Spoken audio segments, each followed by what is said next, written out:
Yo, what is good, guys? Hope you're having a wonderful day.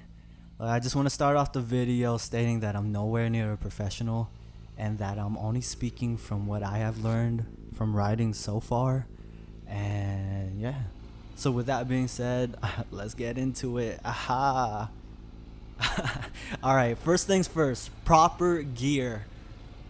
And I'll be honest, I'm a squid. I am a squid. But I do wear gloves, a helmet, and some boots. But I cannot express enough to get a quality helmet. Also one with a tinted visor. See, my first helmet costed me maybe $40, maybe. I thought to myself, look, I don't need an expensive helmet. But yo, I was wrong. Like, I was super wrong. I bought myself a Ninky helmet, and it was such a big difference. Fitment was so much better. Wind noise was dramatically reduced, and it also matched my bike, which was a plus. So, yeah, invest in a good helmet. Second, throw away your ego, bro, or girl if you're a girl rider. Yo, this isn't the car scene. Again, I'm speaking through experience. And also, here's the thing, right? There's always gonna be someone better than you. You may think you look cool on your 1000cc bike, but honestly, that doesn't matter. Like, someone on a 600 can be way more skilled than you. Well, Brian, I'm worried about getting a small bike. I'm worried about what people think about me. Well, again, like, this isn't the car scene, bro. I found that bikers are actually really accepting. The fact is, two wheels is two wheels.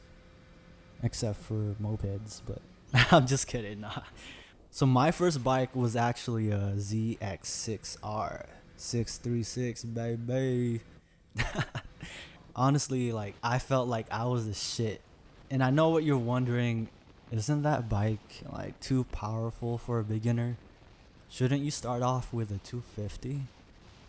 Well, it all depends, right?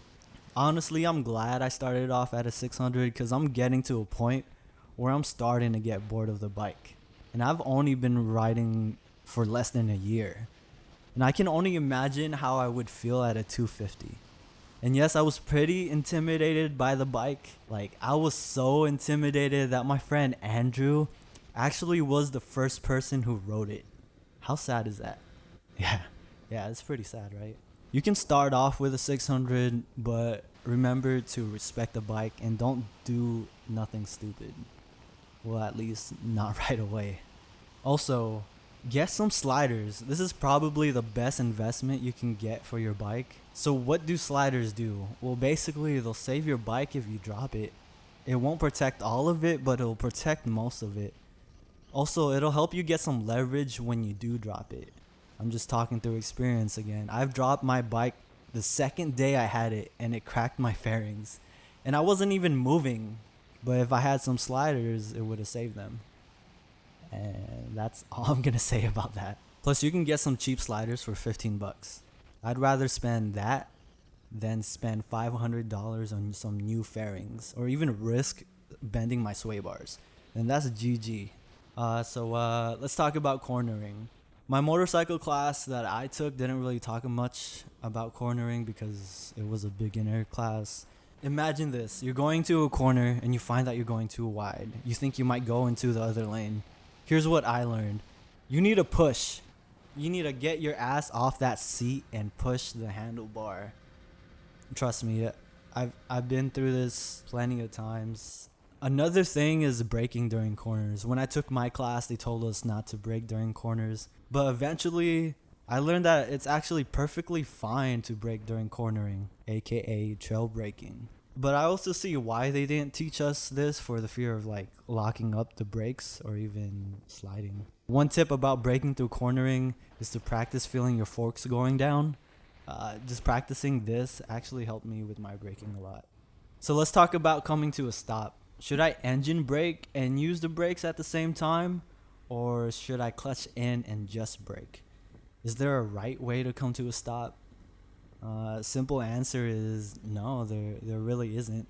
I've read that people don't engine brake because they say it damages the engine, but I used to brake both ways, and through experience, I found that with engine braking, It's much more efficient, especially when you need to come to like an unexpected stop.